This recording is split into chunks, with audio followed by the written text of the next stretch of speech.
He was only 9 when they put the crown on his head. By the time he died, England felt like a nightmare. Edward VI wasn't just a boy king.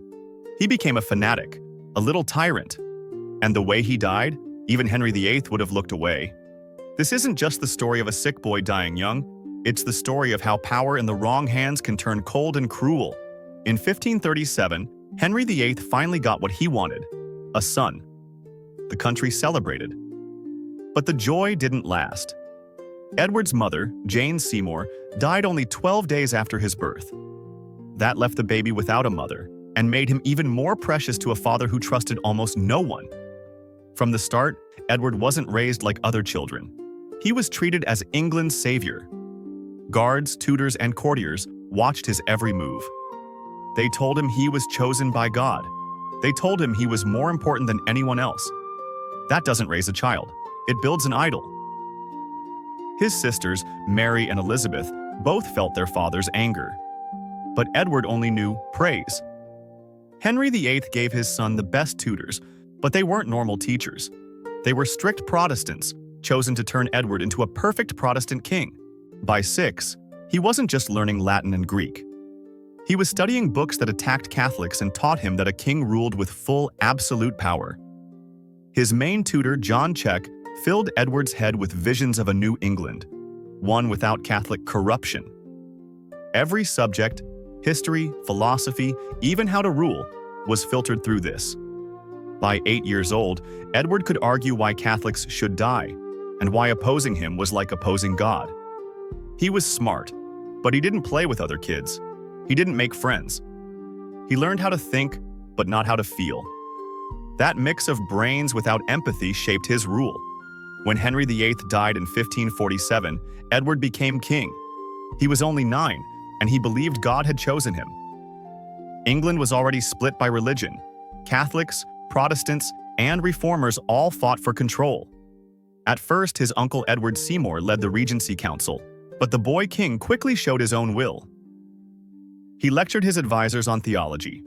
Within weeks, he was reviewing death sentences himself. Witnesses said he sometimes smiled when signing warrants, pleased with his reasons. People at court whispered about his religious tantrums. For him, compromise wasn't politics, it was betrayal. One advisor suggested letting Catholic nobles worship in private. Edward snatched up his inkwell and hurled it across the room, shouting that God would punish England for weakness. It sounded like the tantrum of a boy. It wasn't. It was the birth of a fanatic. Edward didn't spend his free time playing. He read about the Spanish Inquisition and drew pictures of torture devices, writing notes on how they worked. He kept journals, calmly listing punishments and people who deserved them.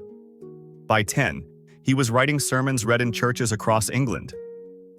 They demanded Catholics be removed and warned that mercy would bring God's anger. His cruelty wasn't just about faith. When a boy spilled wine on his papers, Edward made him stand outside while courtiers threw rotten food at him. Edward watched, taking notes like it was an experiment. He wrote about pain and fear the way others write about the weather. When a maid died after being flogged for saying Catholic prayers, his only comment was that the punishment worked better than expected. Even his family wasn't safe. He saw Mary as a Catholic enemy. He dreamed of arresting her, trying her, and executing her. He even drafted a fake confession for her to sign. Elizabeth was treated better, but only because she was useful to his Protestant plans. By 12, Edward was overruling advisors he thought were too soft. He made church attendance mandatory. He encouraged neighbors to spy on neighbors, even children to report on their own parents. He told people how to pray, what to believe, and how to think of God.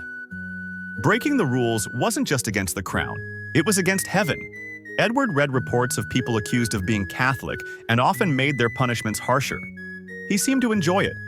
He even invented new humiliations, like forcing a priest to walk through London with a sign reading, "Enemy of Christ," while children threw stones. Edward laughed from a window as he watched. By 1553, his health began to fail. But he didn't soften. He hardened. He feared that if Mary ruled, Catholicism would return.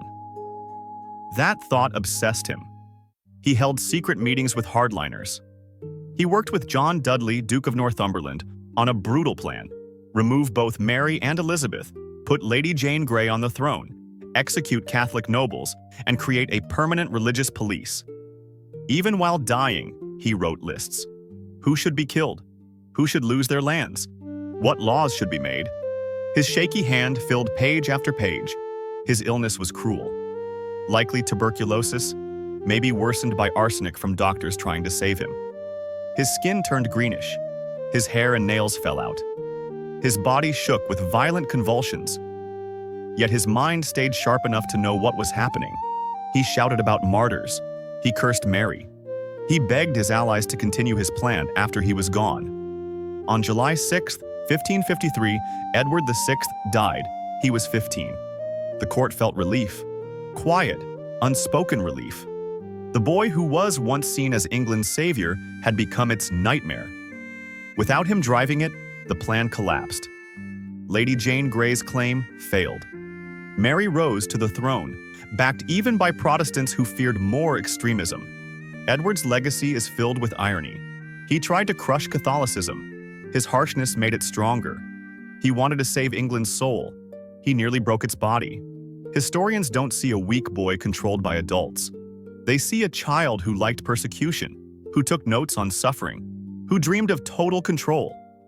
For 6 years, England lived under what could only be called a child tyrant with absolute power. What if he had lived longer? The blueprint was ready.